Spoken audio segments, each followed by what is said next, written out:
State bank کا ملک میں dollar کی دستیابی کے لیے اہم سرکولر جاری۔ اسٹیٹ بینک نے ملک بھر کی تمام ایکسچینج کمپنیز کو ملک میں نقد ڈالر لانے کی اجازت دے دی ہے۔ ایکسچینج کمپنیز دیگر کرنسی ایکسپورٹ کی مد میں 50% نقد ڈالر منگوا سکتی ہیں۔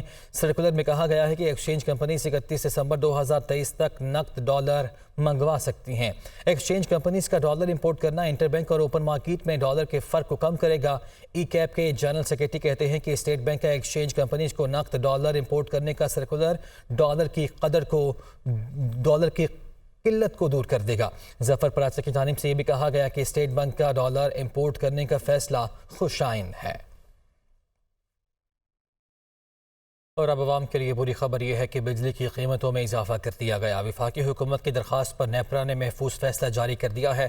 بجلی کے بنیادی ٹیرف میں 7.50 روپے فی یونٹ تک اضافے کی منظوری دے دی گئی ہے۔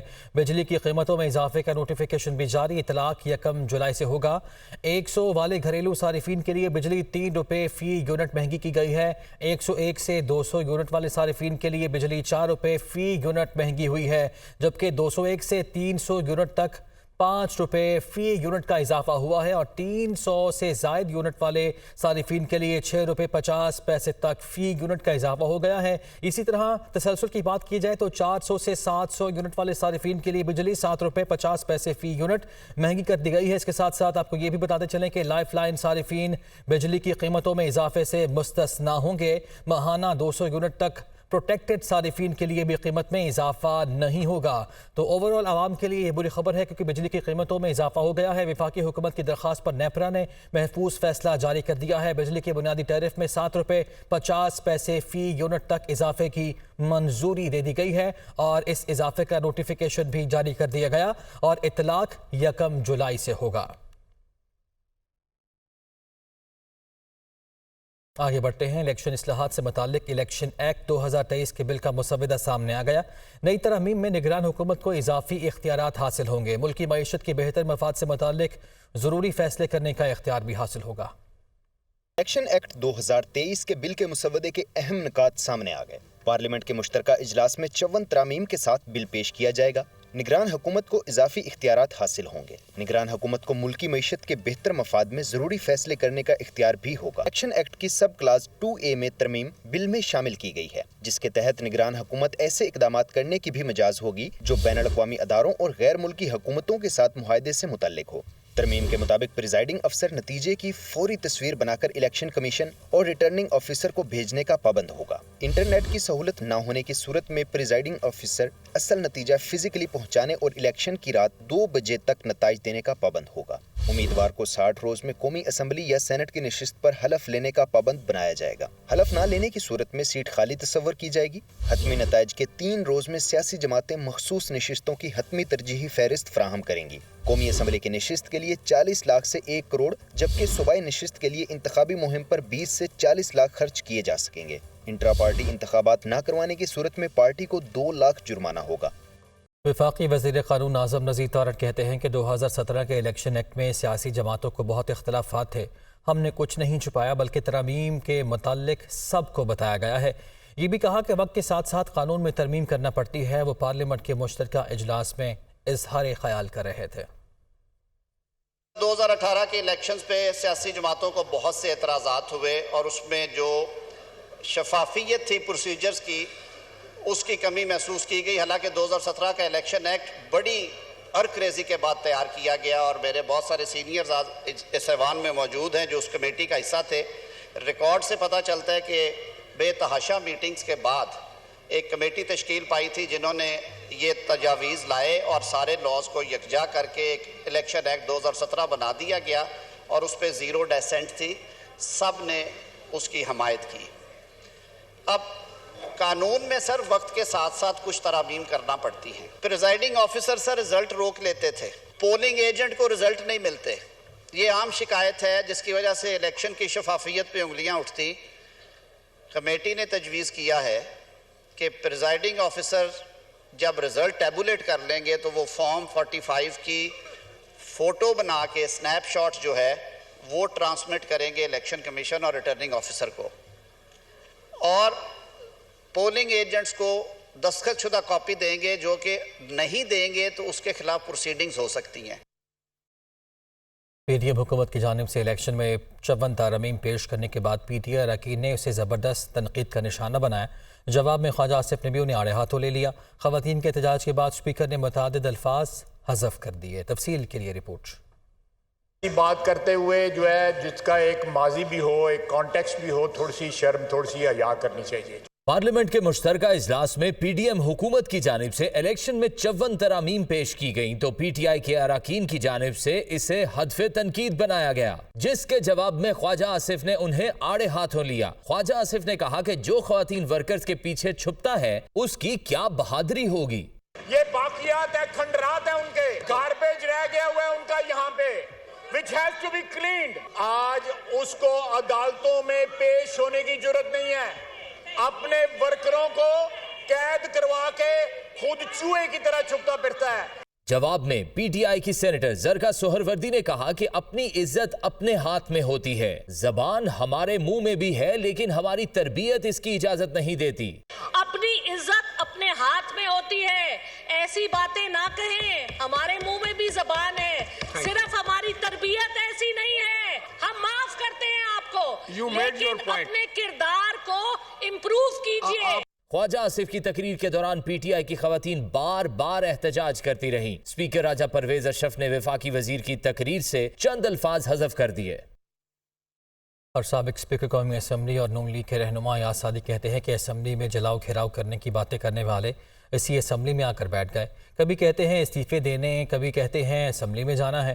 یہ بھی کہا کہ ایک ہی شخص نے اقتدار کے لیے ہر جگہ الیکشن لڑا۔ پی ٹی آئی والے فیصلے کریں وہ کیا چاہتے ہیں۔ وہ پارلیمنٹ کے مشترکہ اجلاس میں اظہار خیال کر رہے تھے۔ جب ریپیٹڈ غلطیاں ہوں، جان بوجھ کے ہوں اقتدار کی خاطر، تب بہت تکلیف دہ بن جاتی ہیں۔ میں اسی کرسی پہ بیٹھا کرتا تھا جب کہتے تھے کہ جلا دو، آگ لگا دو، چور بیٹھیں، اور پھر اسی اسمبلی میں آ کے بیٹھے۔ 9 مئی کو جو اٹیک ہوا، جو ہندوستان نہیں کر سکا وہ انہوں نے کر کے دکھایا۔ تو یہ بات کرتے ہیں پارلیمنٹ کی، کبھی کہتے ہیں اسمبلی میں آنا ہے، کبھی کہتے ہیں استعفے دے دیں، کبھی کہتے ہیں باہر جانا ہے، کبھی کہتے ہیں پھر استعفے واپس کر دیں، ہم نے اندر آنا ہے۔ فیصلہ کریں انہوں نے کرنا کیا ہے۔ اس کو موکری بنایا ڈیموکریسی کو، ساری سیٹوں پہ ایک شخص الیکشن لڑنے کو تیار ہے۔ تو یہ کتنی کانٹرڈکشن ہے ان باتوں کی جو جمہوریت کی بات کرتے ہیں۔ جب vote of no confidence move ہوا ہو تو vote of no confidence move ہوئے کوئی بھی اسمبلی ڈیزالو نہیں ہو سکتی۔ یہ بھی تاریخ نے پہلی دفعہ پاکستان میں دیکھا کہ اسمبلی ڈیزالو کی گئی جب vote of confidence against the prime minister move ہوا تھا، موکری بنائی۔ آگے بڑھتے ہیں۔ کل عدم ٹی ٹی پی کا خیبر کے علاقے جمرود میں خودکش حملہ، بس شہید کر دی۔ Additional S H O Adnan Afridi شہید ہو گئے۔ نماز جنازہ شخص پولیس لائن میں سرکاری اعزاز کے ساتھ ادا کر دی گئی ہے۔ کل عدم تنظیم کے یہ دہشت گرد اسلام اور شریعت کے نام پر وطن عزیز، قوم اور مذہب کے اصل دشمن ہیں۔ کلعدم ٹی ٹی پی کی ایک اور ہولناک دہشت گردی، خیبر کے علاقے جمرود میں خودکش حملہ کر کے زیر تعمیر علی مسجد کو شہید کر دیا۔ مشکوک افراد کی موجودگی کی اطلاع پر پولیس موقع پر پہنچی تو دہشت گرد مسجد میں داخل ہو گیا۔ بہادر additional S H O Adnan Afridi دہشت گرد کی تلاش میں مسجد کے احاطے میں پہنچے تو بزدل دہشت گرد نے خود کو دھماکے سے اڑا لیا۔ دھماکے میں بہادر additional S H O Adnan Afridi شہید ہو گئے۔ دھماکہ اتنا شدید تھا کہ قریبی مکان لرز گئے۔ دھماکے کی آواز بہت زوردار تھی جس سے ہمارے گھروں کو بھی جزوی نقصان پہنچا۔ پولیس نے موقع سے ایک مشتبہ شخص کو گرفتار کر لیا۔ ہمیں یہ اطلاع ملی تھی کہ یہاں پہ 2 مشتبگان موجود ہیں جس کی بنا پہ search and strike operation carry out کیا گیا تھا، اور اس کے نتیجے میں جیسے ہی پولیس پارٹی اندر مسجد کے اندر داخل ہوئی ہے، جس جگہ کا ہمیں اطلاع تھی تو سوسائڈ بمبر نے اپنے آپ کو ایکسپلوڈ کیا، جس کے نتیجے میں ہمارے ایڈیشنل ایس ایچ او علی مسجد جو ہے وہ شہید ہوئے ہیں۔ کلعدم ٹی ٹی پی کے خوارجیوں نے 7 ماہ کے دوران 2 مساجد کو شہید کیا۔ چند ماہ قبل پولیس لائنز پشاور کی مسجد کو دوران نماز نشانہ بنایا گیا تھا۔ کلعدم ٹی ٹی پی کے دہشت گرد اس سے پہلے قرآن مجید کی حرمت پامال کرنے کا گھنونا فیل کرنے کی کوشش بھی کر چکے ہیں۔ کلعدم ٹی ٹی پی کے دہشت گرد اسلام اور شریعت کے نام پر وطن عزیز، قوم اور مذہب کے اصل دشمن ہیں۔ پی ڈی ایم کے سربراہ مولانا فضل الرحمان کا کہنا ہے کہ جعلی حکومت نہ پہلے مانی اور نہ آئندہ مانیں گے۔ ملک کی ترقی کو جام کرنے والے دوبارہ نمائندے بننے کے حقدار نہیں۔ انہوں نے سی پیک کو روک کر اپنے آقاؤں سے وفاداری نبھائی۔ وہ ڈی آئی خان میں تقریب سے خطاب کر رہے تھے۔ کہ ہم اس ملک کے باسی ہیں، بات نان نفقے کی نہیں، اور ہم نے اس ملک میں سیاست کی ہے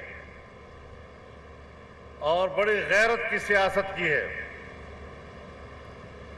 سر جھکا کر سیاست نہیں کی، سر اٹھا کے سیاست کی ہے، اور جن لوگوں نے پاکستان کی ترقی کے پہیے کو جام کیا، ہم نے پوری استقامت کے ساتھ ان نااہلوں کا مقابلہ کیا، اقتدار کی کرسی سے کھینچ کر باہر پھینکا، اور اگر کل کوئی ایسے لوگ مسلط کیے گئے تو میں وعدہ کرتا ہوں آپ سے کہ انشاءاللہ اس کو بھی گریبان سے پکڑ کر نکالیں گے۔ ہم نے دنیا کو بتایا کہ ناجائز حکومت کو چیلنج کرنے والے اس طرح ہوا کرتے ہیں۔ ہم نے کل بھی ناجائز حکومت کو چیلنج کیا، ہم آج بھی بتانا کہتے ہیں کہ کوئی یہ بات نہ سوچے کہ کل ملک پر کوئی ناجائز حکومت مسلط کر سکے گا۔ الیکشن کمیشن میں توہین الیکشن کمیشن کیس کی سماعت ہوئی۔ چیئرمین پی ٹی آئی کے خلاف توہین الیکشن کمیشن کیس کی سماعت 2 اگست تک ملتوی۔ الیکشن کمیشن نے فرد جماعت کرنے کے لیے چیئرمین پی ٹی آئی کو آئندہ سماعت پر حاضری یقینی بنانے کی ہدایت کر دی ہے۔ تفصیل کے لیے رپورٹ۔ الیکشن کمیشن میں توہین الیکشن کمیشن کیس کی سماعت۔ چیئرمین پی ٹی آئی ناقابل ضمانت وارنٹ گرفتاری جاری ہونے کے بعد کمیشن میں پیش۔ وکیل کی استدعا پر کیس کی سماعت 2 اگست تک ملتوی۔ فرد جرم عائد کرنے کے لیے چیئرمین پی ٹی آئی کو حاضری یقینی بنانے کی ہدایت۔ توہین الیکشن کمیشن کیس کی سماعت 4 رکنی بینچ نے کی۔ ابتدائی سماعت میں وکیل شعیب شاہین نے استدعا کی کہ chairman P T I high court میں ہیں، لہٰذا سماعت ملتوی کی جائے۔ تاہم ممبر نثار درانی نے ریمارکس دیے کہ ہم انتظار کر لیتے ہیں۔ چیئرمین پی ٹی آئی کی آمد پر سماعت دوبارہ شروع کی گئی۔ کمیشن نے وکیل شعیب شاہین کی جانب سے سماعت ستمبر تک ملتوی کرنے کی استدعا مسترد کر دی۔ ممبر کے پی اکرام اللہ نے وکیل شعیب شاہین سے مکالمہ کرتے ہوئے کہا کہ معاملہ اب فریم چارج کرنے تک چلا گیا ہے، آپ کو اپنے کلائنٹ کی حاضری یقینی بنانا ہوگی۔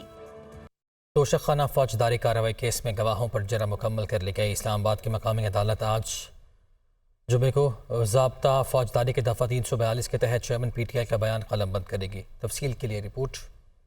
توشخانہ فوجداری کارروائی کیس حتمی مراحل میں داخل۔ الیکشن کمیشن کے گواہوں پر جرح مکمل کر لی گئی۔ چیئرمین پی ٹی آئی ضابطہ فوجداری کی دفعہ 342 کے تحت بیان قلم بند کروائیں گے۔ توشخانہ فوجداری کیس کی سماعت ایڈیشنل سیشن جج ہمایوں دلاور نے کی۔ کمیشن کے گواہ وقاص ملک نے ایک سوال کے جواب میں کہا کہ ہر ممبر نے فارم بی میں خریدے اور منتقل کیے گئے اثاثوں کو ظاہر کرنا ہوتا ہے۔ وکیل خواجہ حارث نے کہا کہ گواہ غلط کہہ رہے ہیں، صرف منتقل کیے گئے اثاثوں کو ظاہر کرنا ہوتا ہے۔ پاناما کیس کا ذکر کرتے ہوئے خواجہ حارث نے کہا کہ پاناما کیس کے دوران واجد ضیاء کو معلوم نہیں ہوتا تھا کہ جواب کس صفحے پر ہے، جس پر وکیل الیکشن کمیشن نے کہا کہ گواہ وقاص ملک نے دستاویز بنائے ہی نہیں، کیسے جواب دے سکتا ہے۔ گزشتہ روز سے دستاویز کے کالم، صفحات اور ٹیکس ریٹرن پر بات ہوئی ہے۔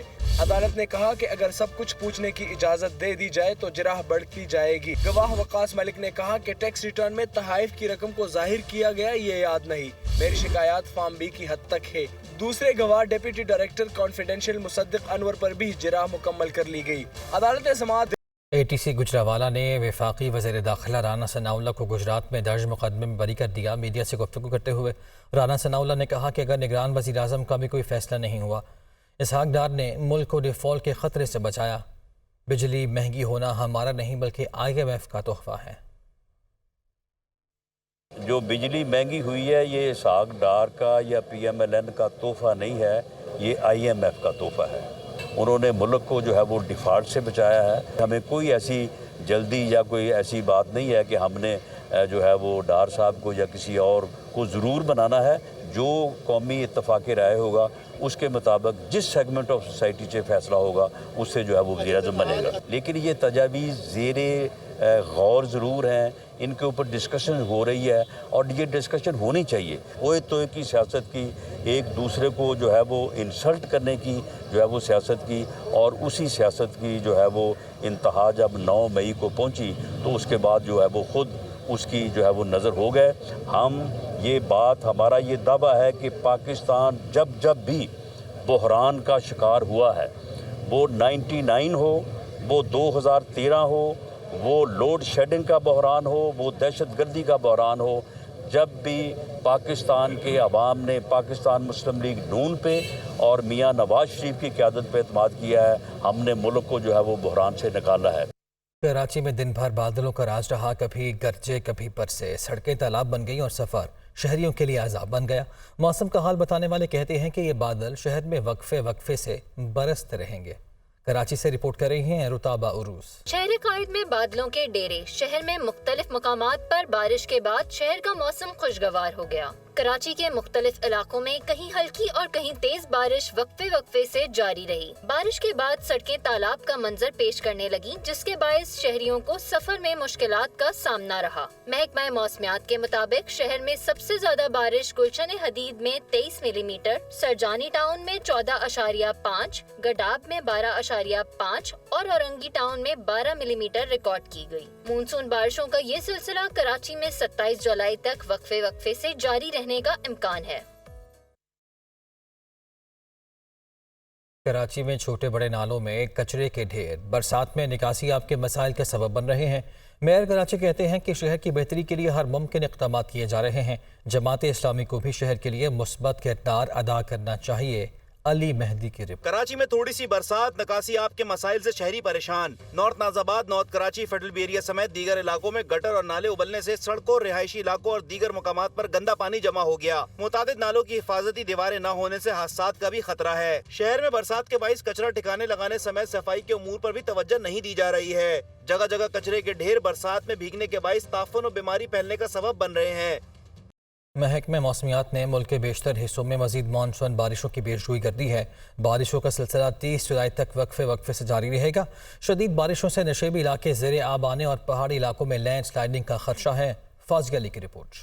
ملک میں مانسون سیزن اپنے جوبن پر، 30 جولائی تک وقفے سے مزید بارشوں کی پیش گوئی۔ نشیبی علاقے زیر آب آنے اور پہاڑی علاقوں میں لینڈ سلائڈنگ کا خطرہ۔ عرب اور خلیج بنگال سے مانسون ہوائیں ملک میں داخل ہو رہی ہیں۔ نئی مغربی لہر ملک کے بالائی علاقوں میں داخل ہونے کا بھی امکان ہے، جس کے باعث 25 اور 26 جولائی کو بلوچستان، بالائی سندھ اور پنجاب میں موسلادھار بارش کا امکان ہے۔ 25 سے 30 جولائی کے دوران اسلام آباد، مری، گلیات سمیت کشمیر، گلگت بلتستان اور خیبر پختونخوا میں بارش جم کر برسے گی۔ آئندہ ایک ہفتے کے دوران جو پریزنٹ ویک ہے، اس میں بھی ملک کے زیادہ تر حصوں میں گرج چمک کے ساتھ بارش کی توقع ہے۔ خاص طور پہ first half of the week میں سندھ اور بلوچستان کے زیادہ تر حصوں میں گرج چمک کے ساتھ موسلادھار بارش کا امکان ہے۔ موسم کا حال بتانے والوں کے مطابق اسلام آباد، راولپنڈی، گوجرانوالہ، لاہور اور فیصل آباد میں نشیبی علاقے زیر آب آنے کا خدشہ ہے، جبکہ مری، گلیات، کشمیر، گلگت بلتستان اور خیبر پختونخوا کے پہاڑی علاقوں میں لینڈ سلائڈنگ کا بھی خطرہ ہے۔ موسلادھار بارش کے باعث بلوچستان، ڈیرہ غازی خان اور ملحقہ پہاڑی علاقوں کے برساتی ندی نالوں میں طغیانی بھی آ سکتی ہے۔ متعلقہ اداروں کو بھی الرٹ رہنے کی ہدایت کر دی گئی۔